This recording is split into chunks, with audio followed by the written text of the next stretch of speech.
Oi, gente, tudo bem com você? Eu me chamo Fabiana, sou a artesã aqui do Crochetaria Amigurumis e no vídeo de hoje eu vou te mostrar como fazer esse lindo bordadinho de cenoura no vestido ou no acessório da sua boneca amigurumi, tá bom?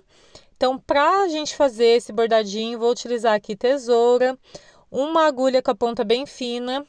Eu tô usando aqui um fio bem fino para fazer o bordado na cor verde. O que eu usei aqui foi o Anne, aliás, o fio Clea.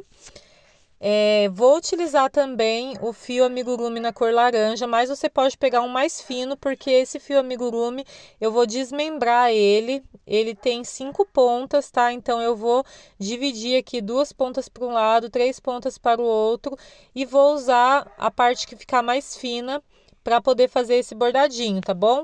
Então, se você tiver um outro fio mais fino que o fio amigurumi para fazer, você pode utilizar também, tá bom? Depois que eu desmembrei o fio amigurumi, eu coloquei ele aqui na minha agulha, tá bom? Eu não vou amarrar essas duas pontas, eu vou deixar elas soltas dessa forma, tá vendo? Eu vou começar identificando o local que eu vou fazer esse bordado, tá? O espaço que eu vou deixar aqui entre um bordado e outro.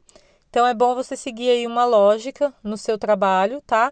Eu vou vir aqui pela parte do avesso e vou prender o meu fio aqui na parte do avesso, fazendo alguns nozinhos aqui com a minha agulha, tá bom? Para esse fio ficar preso aqui por trás e eu poder começar a fazer o bordadinho lá na frente do meu trabalho, tá?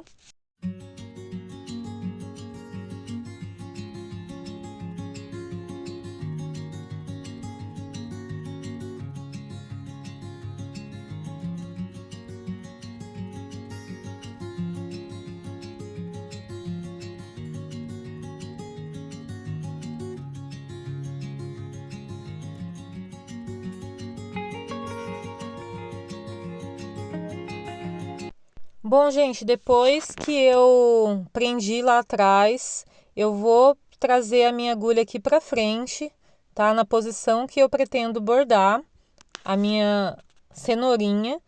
E eu vou deixar aqui agora pra vocês como eu faço esse bordadinho, tá bom? É super simples e fica um detalhe encantador no acessório, na roupinha do seu amigurumi, tá bom? No final desse vídeo eu vou mostrar pra vocês a boneca que é a dona desse vestidinho, tá bom? Vou mostrar a boneca vestindo ele e como fica encantador o resultado, tá bom? Então veja até o final pra você não perder.